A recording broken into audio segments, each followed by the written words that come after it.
Hey there folks, and welcome into the Truck King YouTube channel. Today we finally have our hands on this, the 2025 Nissan Frontier. And yes, for 2025, this truck is updated and I want to tell you all about it. So in this video, we're going to really dive into the new features, what updates came to this truck inside and out. And then I want to talk about a big question, which is the Nissan Frontier the best deal in pickup trucks today? Let's dive into it.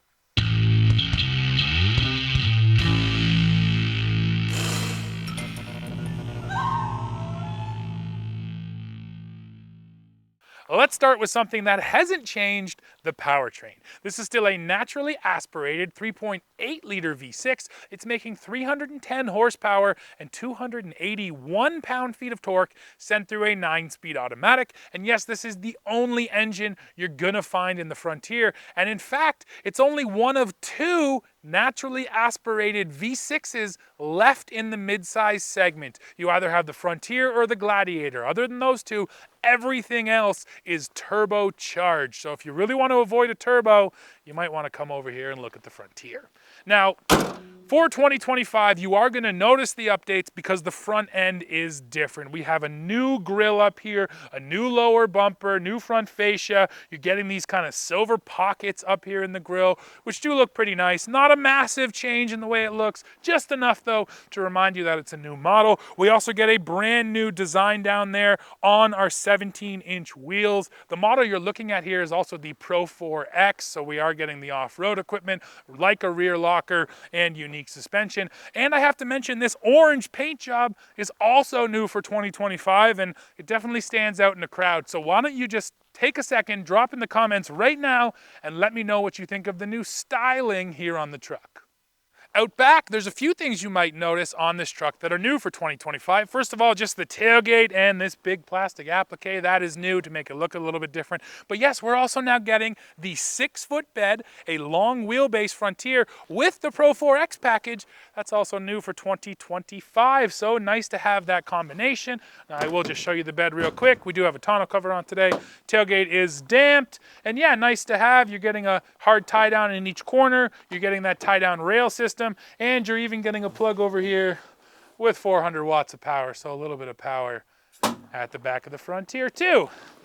Now we do have to talk towing as well, because it has been improved. For 2025, every single trim of Frontier across the board has a 500-pound increase in tow rating, which is awesome. This truck here, as it sits, the Pro 4X Luxury long wheelbase, is good for 6,680 pounds of towing, a good number in the midsize segment. Now let me check the payload up on the door jamb sticker. With this truck as it sits, we're talking about 920 pounds of payload, which isn't such a great number. I like to see at least 1,000. Why don't we jump inside now and we'll go through the interior changes. Now that we're inside, let's talk about the new features in here. Now, first of all, there's just been more standard equipment added. Things like a standard telescopic steering wheel in every single trim on this truck. You're gonna get a standard powered rear window back there. The driver's two-way lumbar support is now standard. So yeah, just more standard features across the range. But the most important one is right here, a standard 12.3-inch touchscreen, plus this new Frontier badge right across here, which I do think is pretty cool.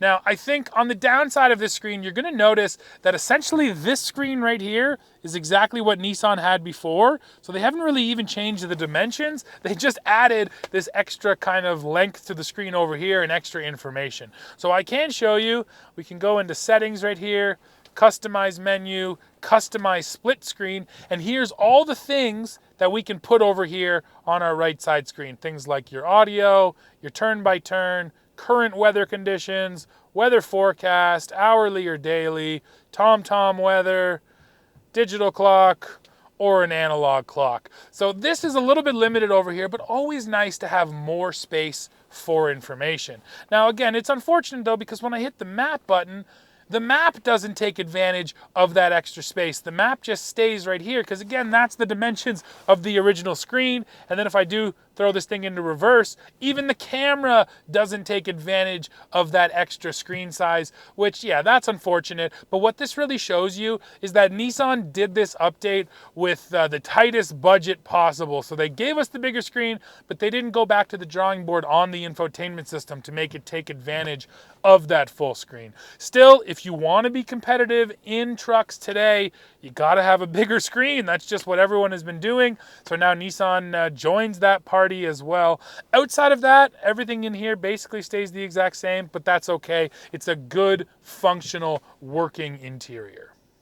So now you have seen all of the updates for the 2025 Frontier. Now I still think it's safe to say that the bones of this truck, the frame, the suspension geometry, all of that stuff is the oldest in the segment, because even when this new generation came out, it was essentially a new body on the old underpinnings. So yes, if you just want to talk about sort of which truck hasn't been thoroughly updated in the longest period of time, the answer is the Frontier, but they have done enough updates with the way it looks, all the interior technology, to make sure it still feels relevant in today's truck market. So with that in mind now, we have to dive into pricing, because that's always where the Frontier has really hung its hat, was, hey, we might not have the best technology, we might not be the newest, shiniest thing in the segment, but we will always offer you value. So I want to dig into that right now for both Canada and the US to once again answer that question: is this the best deal in midsize pickup trucks? Let's take a closer look. Now I'm back here in the office, so we can dig into pricing and some features comparisons a little bit more. So at the absolute base level, no, the Nissan Frontier is not the most affordable midsizer. That title goes to the Chevy Colorado. Here in Canada, the Colorado sells at the base for a work truck $39,233. And yes, for my Canadians, that's the only midsizer that comes with two-wheel drive. So that price I just mentioned is for a two-wheel drive truck. Every other midsizer builds in four-wheel drive at standard, so they're all a little bit more expensive. In the States, the same thing is true. The Chevy Colorado work truck is the most affordable midsizer you're going to find.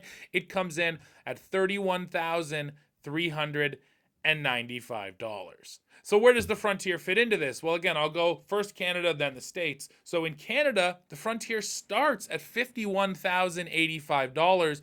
One of the reasons for that is, like I mentioned, we get four-wheel drive built in, and we get the SV trim as our base trim, whereas in the States, there's an S trim below that, so we don't even get the most basic model. So Frontier here is $51,085 at the base. That makes it more expensive than the Ranger at $44,000, more expensive even than the Toyota Tacoma at $50,015. The only mid-size truck that's more expensive at the base is the Jeep Gladiator, and it is way more expensive. It's coming in at about $59,000. And granted, there's lots of incentives on that truck. When I went on the Jeep Gladiator build and price tool, they just kept mentioning all the money you can get off of it right now. But even still, at $59,000 with incentives, you're looking at that truck starting around $52,000 for a Gladiator here in Canada. So as they stack up, the Frontier is actually the second most expensive truck here in Canada at the base level. Now let's talk about the States a little bit. So Frontier in the States starts at $33,560 for that basic two-wheel drive S model.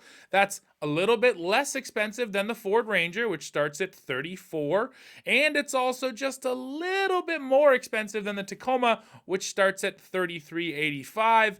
And then yes, same, the Gladiator is the most expensive midsizer in the States, starting at $38,695. So again, just looking at the base prices, no, the Frontier is not the best deal, but you also can't forget what it's offering. At that base level, the Frontier is offering 310 horsepower and 281 pound-feet of torque. That makes it the most powerful base truck when you look at horsepower. The Ranger at the base has 270 horsepower, but 310 pound-feet of torque, so more torque than Frontier.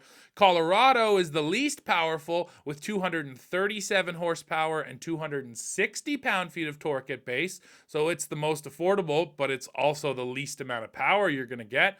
Gladiator's offering you 285 horsepower and 260 pound-feet at base, and the Tacoma's offering 270 horsepower and 317 pound-feet at base. So the Tacoma's got a bit more torque, but less horsepower. So that's one thing in the Frontier's favor. The base Frontier is also now offering that larger touchscreen inside as standard equipment. So nice to get the 12.3 inch.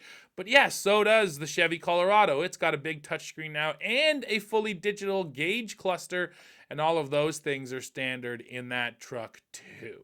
Where I do think the Frontier can offer some more value is at the top end of the lineup. So if you do go for a Pro 4X luxury, like you see in this video, you're going to be spending around $60,000 here in Canada. Now, a Ford Ranger Lariat starts at $56,000 here in Canada, but if I wanted to option it up so it's sort of similar to the Frontier, I would have to add the FX4 package and the larger 2.7 EcoBoost, and that brings the Ranger up to 60 grand as well. And then from there, the Ranger has a bunch more option packages, things like the advanced towing technology package, and that's just something the Frontier doesn't offer. There's not a ton of options here. Most of the stuff is baked right into the trim levels. So I think that's the difference with the Frontier I'm seeing, is that the prices kind of bring all of those features in, where something like the Ranger, you have to add on a bunch of options. And once you do that, yes, at the top end, something like a Ranger Lariat will be more expensive.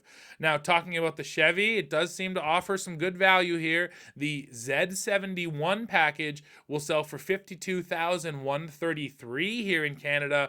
And as I mentioned, that Z71, it's good value because you are getting the G80 rear automatic locker, you're getting different suspension, you're getting that off-road stuff, same as the Pro 4X, and then you're also getting the big touchscreen and the nicer interior and all that. So looking at this really deeply, it seems that Chevy has the best value overall. And then talking about Tacoma, well, the Tacoma Limited will sell for $66,455 here in Canada, so way more than the Frontier.